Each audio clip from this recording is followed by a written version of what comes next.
We welcome you to Manhattan, Kansas. It's time for the Friday walkthrough as West Virginia prepares for its final game of the regular season. Along with Coach Dwight Wallace, I'm Tony Caridi, and yes, you can tell Christmas is fast approaching. You were concerned when the season started as to what the weather would be like here in Manhattan first Saturday of December. And Coach Wallace, it looks like the Mountaineers and the Wildcats, for that matter, are going to make it out here pretty good. Temperature's going to be in the 50s. Should be a great day to play. Yeah, it looks great to me. Of course, we've already been on that field. We know that stadium and the whole setup. They're still drawing great crowds, so it should be a fun day. When you take a look at Kansas State, I would think that it brings a certain warmth to your heart because you see tight ends, you see fullbacks, you see old school football. It's interesting because it's the opposite of what West Virginia has really created its defense to be able to do, and that's stop the spread. What do you think about the matchup? Well, it's always a challenge, and I don't know. It's a mystery to me how Kansas State, every year you look at them and you think, well, they're just going to be an average team.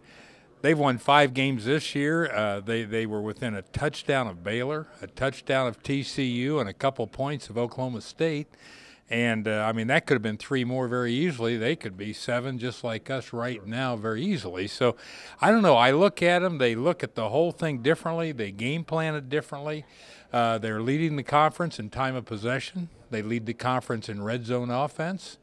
And they know how to get the ball in the end zone. So I don't know. They're a real challenge for us. I think it's important that, you know, we realize that we're going to have to get them off the field. We got to stick the ball in the end zone some. So they limit your possessions, and they are excellent when it comes to special teams. They lead the nation in most non-offensive touchdowns since 1999. Think about that. 100 non-offensive touchdowns. It's the little things. It's the special teams plays. It's the kick returns, the punt returns, the blocks.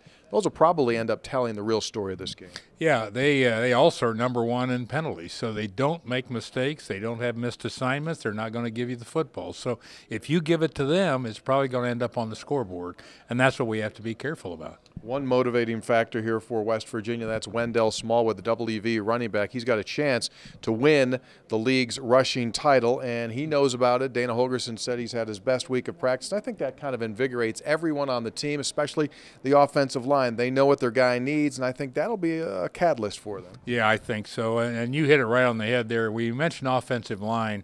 These guys love it. When those running backs chalk it up, I'll tell you what, it means just as much to them. So, yeah, I think it took us a little while to get that whole offensive line thing figured out, get the chemistry, get the guys with enough experience.